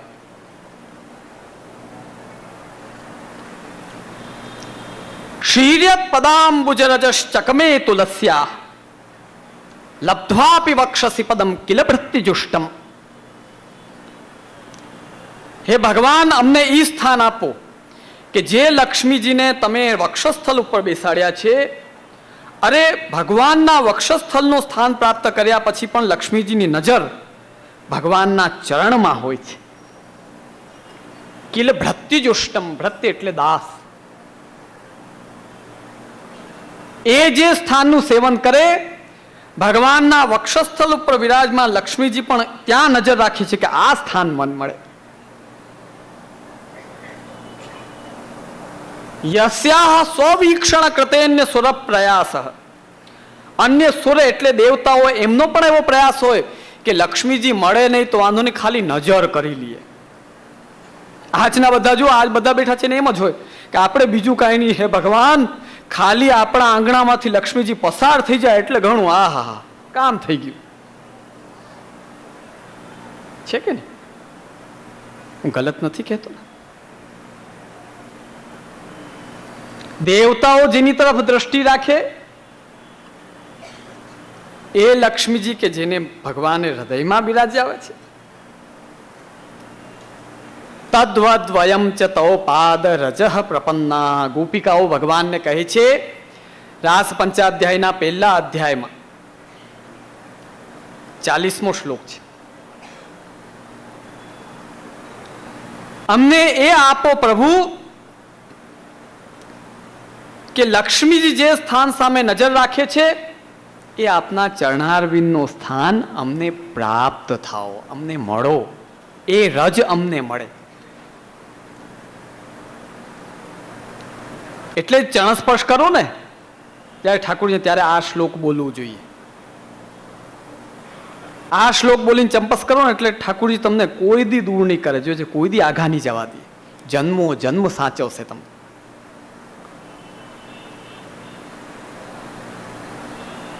દર્શન કરવાની વિધિ શું? દર્શન ખુલે એટલે પહેલી દ્રષ્ટિ ભગવત ચરણાર બિંદુ પર, બીજી નજર શ્રી ઠાકુરજીના મુખ કમલ ઉપર, વક્ત્રમ વ્રજેશ સુતયો રનુવેણુ જિષ્ટમ યૈર્વા નિપીત પીત નિતરામ પીત. ખાલી એકવાર જોઈને ભાગી ગયા એમ નહીં. જો સમજદાર વૈષ્ણવ હશે ને તરત વસ્ત્ર કેવા છે, શૃંગાર કેવા છે, મસ્તકમાં શું ધર્યું છે, આની ઉપર એમની નજર હોય. ઠાકુરજી કેવા શોભી રહ્યા છે. હું ગલત નહીં કહું, આપણે બાલકૃષ્ણ પ્રભુ બિરાજે છે, તમે ક્યારેક જઈને શાંતિથી દર્શન તો કરો. કેવા શૃંગાર ને કેવા પ્રસન્નતાઓ બિરાજતા હો. શું તો શ્રી વ્રજરથલાલજી મહારાજ આદરણીય પૂજનીય પ્રાતઃસ્મરણીય ને શું અમારે શ્રી બાલકૃષ્ણલાલજી કાકાજી, કલ્યાણરાયજી કાકાજી અને શ્રી વલ્લભરાયજી બધા એટલો લાડ લડાવે ઠાકોરજી.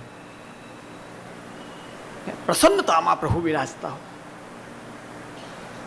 અમારા મંદિરમાં હોય કે તમારા ઘરે બિરાજતા હોય, શૃંગાર ધરી ભોગ અરોગીને જ્યારે પ્રસન્નતામાં બિરાજતા હોય, આનાથી મોટી આપણા માટે આનંદની વાત આ પુષ્ટિમાર્ગી જીવ માટે કોઈ વાત નથી. એવો આનંદ. અને એ દર્શનને જ્યારે આંખ દ્વારા તમે પીઓ, એનું પાન કરો,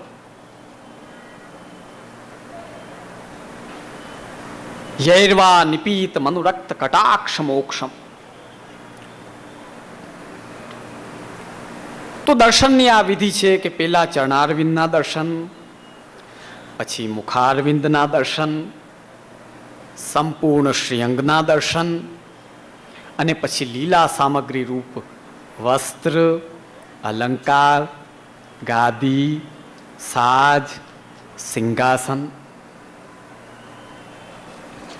આપણા કોઈ દેવતા નથી કે પૂજા સામગ્રી લઈ લીધી પછી ગચ્છ ગચ્છ સુરશ્રેષ્ઠ પુનરાગમનાય ચ આપણા પ્રભુ એ નથી.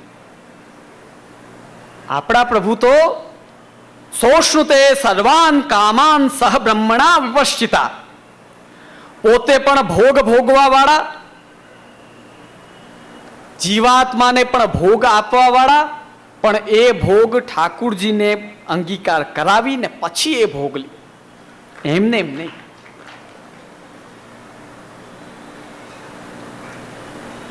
આવો આપણો માર્ગ છે.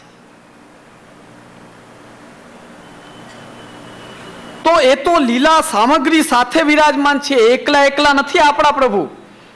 આપણા પ્રભુ તો વૃક્ષ લતાઓ, અનેક પ્રકારના વ્રજભક્તો.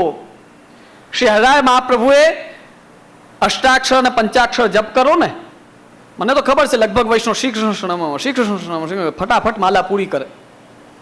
લા મેરી કાઠ કી માલા માર ભજન કે ઢેર કરું, આવી રીતે તો જપ કરતા હોય આપણા વૈષ્ણવ. જપ સમયે ક્યારે આંખ બંધ કરીને ધ્યાન કર્યું છે કે આપણે કોને પ્રાપ્ત કરવા છીએ? ધ્યાન તો કરો કોઈ દી. શ્રી હરિરાય મહાપ્રભુએ આખો ગ્રંથ લખ્યો છે, ખજાનો રાખીને ગયા છે, પણ આપણે અભાગ્યા છીએ કે ખજાનો ખોલીને કંઈ કરતા નથી. આપણે અભાગ્યા છીએ. સર્વ લીલા સામગ્રી યુક્ત જ્યાં શ્રી યમુનાજી વહી રહ્યા છે, અનેક કુંજ નિકુંજો છે, અનેક વ્રજભક્તો પ્રભુને લાડ લડાવી રહ્યા છે, અને ત્યાં મોર પીછ ધારણ કરીને પ્રસન્નતાથી જે સ્વામિનીજી સહિત જે પ્રભુ વિરાજમાન છે, એ પ્રભુનો ધ્યાન કરતા કરતા કાયમી જપ કરો અષ્ટાક્ષર. જો તમને ફલ ના મળે તો મને કહેજો.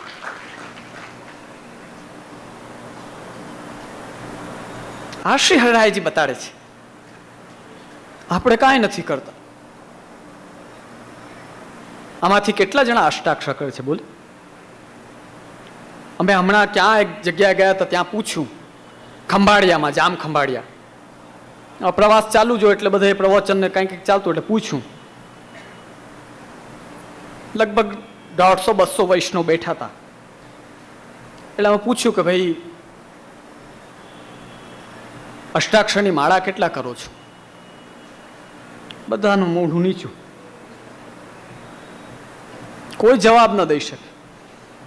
અને મારો ચેલેન્જ છે કે અહીંયા બેઠા છે એમાં કોઈને અષ્ટાક્ષરનું મહત્વ જ ખબર નથી, તો કરશો ક્યાંથી તમે? કેવી પણ સમસ્યા, જો લૌકિક દ્રષ્ટિએ કહું, કેવી પણ સમસ્યા હોય, અષ્ટાક્ષર મંત્ર લાલ પેનથી બુકમાં 1,24,000 ભલે લાંબા સમય સુધી લખો. એમ નથી કહેતો કે આજે જ પૂરા કરો, કાલે જ પૂરા કરો, થાય પણ નહીં. કેટલા પણ તમે માનસિક ટેન્શનમાં હો, આ લૌકિક વસ્તુ એટલે કહી રહ્યો છું કે ગુસાઈજીએ અષ્ટાક્ષર નિરૂપણ ગ્રંથમાં આજ્ઞા કરી છે કે આ બધું થાય છે, નથી થતું એવું કશું નથી.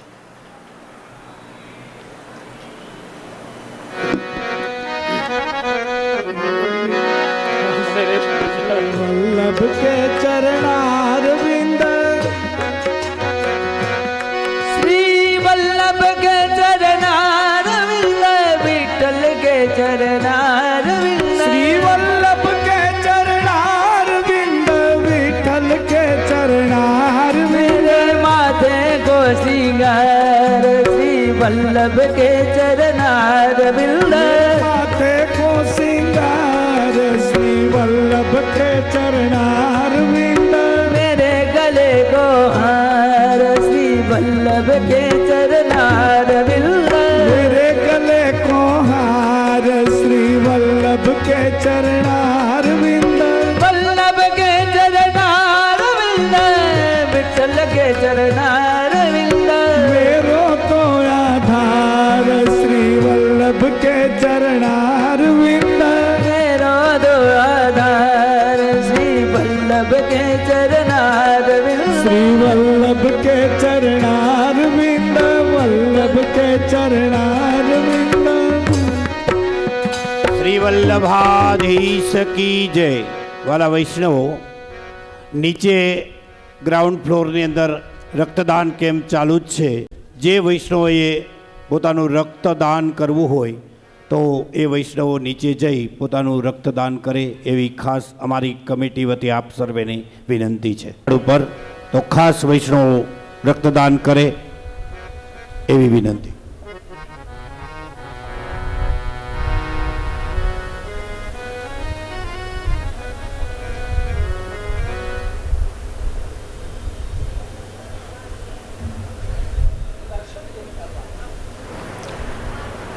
દર્શન કેમ કરવા એની વિધિ છે. સર્વ લીલા સામગ્રી યુક્ત સર્વ વ્રજ ભક્તો સહિત રસ રૂપ જે ભગવાન છે, સર્વ સામગ્રી સહિત દર્શન કરવા અને એ દર્શન કરતા કરતા એ પ્રભુના મુખનું પાન કરવું આંખ દ્વારા. આ દર્શનનો ઉત્તમ પ્રકાર છે. અને આ હું નથી કહેતો, શ્રીમદ ભાગવત બતાડે છે યૈર્વા નિપીત મનુ રક્ત કટાક્ષ મોક્ષમ. આ આંખને જો પરમ ફલ કોઈ છે, આંખને મોક્ષ રૂપ ફલ, મોક્ષ એટલે કે ભગવત પ્રાપ્તિ રૂપ જો કોઈ ફલ છે, તો શ્રી ઠાકુરજીના મુખના દર્શન કરતા કરતા આંખ દ્વારા એમને પીવા, પાન કરવું.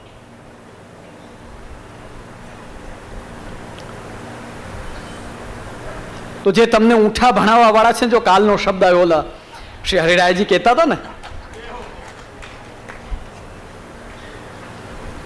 તો ઊંઠા ભણાવવા વાળા તમને કહેશે કે ભાઈ તમે હવેલી જાઓ તો તમને શું મળે છે? ખાલી દર્શન. આનાથી એ ખબર પડે કે એમણે પોતે કોઈ દી દર્શન કર્યા જ નહીં હોય તો આવી હાલત હોય. નકર ક્યાંથી બોલે આમ? નકર કોઈ આમ બોલે? દર્શન તો પરમ ફલ છે. જ્યાં સુધી ઠાકુરજી નથી બોલતા આપણાથી, ત્યાં સુધી એ સ્વરૂપના દર્શન કરવા એ સાધન દશાનો ફલ છે. જેથી પ્રભુ બોલવા લાગે અને પછી પ્રભુ જે આજ્ઞા કરે તે કરો અને પ્રભુની ઝાંખી કરો, એ ફલદશાનો ના દર્શન છે. સાધન દશાના જ દર્શન નહીં કરો તો તમે ફલદશાના દર્શન કેદી પ્રાપ્ત કરશો વૈષ્ણવજનો? એટલે વિના સંકોચે પુષ્ટિમાર્ગીય આચાર્યની હવેલીઓમાં ખૂબ આનંદથી જાઓ, ધક્કા મુક્કી કર્યા વગર ઝાંખી કરો, કોઈને કષ્ટ ન થાય એવી રીતે ઝાંખી કરો. હું ઘણીવાર કહેતો હું પ્રવચનમાં કે 3 જણા ઘણા સુખી હોય, પ્રસાદમાં પહેલા, દર્શનમાં છેલ્લા અને ફોટામાં વચમાં. એ ક્યાંયથી કપાય નહીં, જોજો. એવા હોય ને એ બધો લાભ લઈ જાય. બોલો, પ્રસાદમાં પહેલા, પહેલી પંગતમાં પહેલી પાત્રમાં જ બેસી જાય, એટલે પછી માથાકૂટની પાછળ વધઘટ થાય જાણે બીજા. દર્શનમાં છેલ્લા, દર્શનમાં છેલ્લે ઉભો રહી અને ફોટો પડે ત્યારે વચ્ચે આવીને ઉભો રહી જાય. કરવું શું?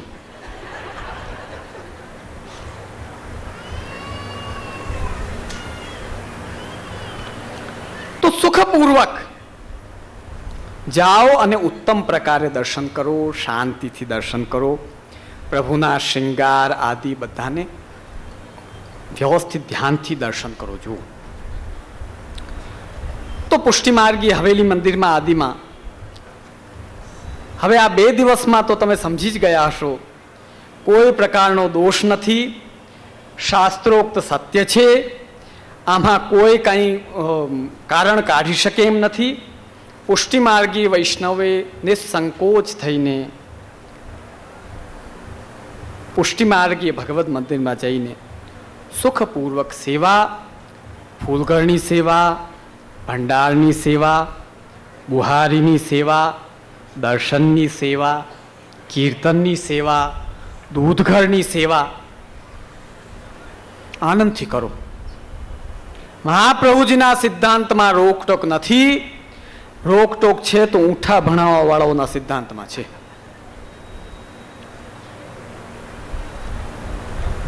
હવે બીજો પ્રકાર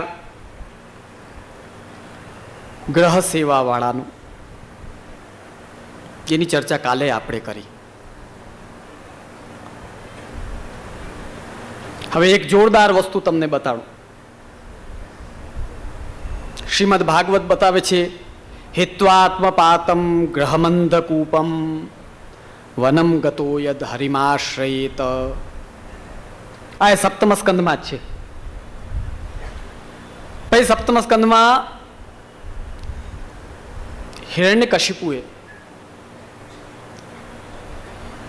પોતાના પુત્રને બોલાવીને પૂછ્યું, ભાઈ તું હું ભણે છે એ બતા. તો કે હિત્વાત્મપાતમ ગ્રહમંધકૂપમ વનમ ગતો યદ હરિમાશ્રયેત.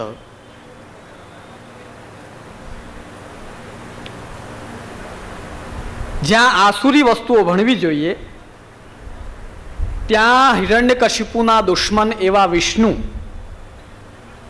એમની ભક્તિનો ઉપદેશ એમનો દીકરો પિતા સામે કહી રહ્યો છે. એ કે ભાઈ મેં તને આ ભણવા નહોતો મોકલ્યો. આત્મનું પાત કરવા વાળું જે આ ઘર છે, ગ્રહસ્થાશ્રમ છે, એને છોડી વનમ ગતો યત હરિમાશ્રયેત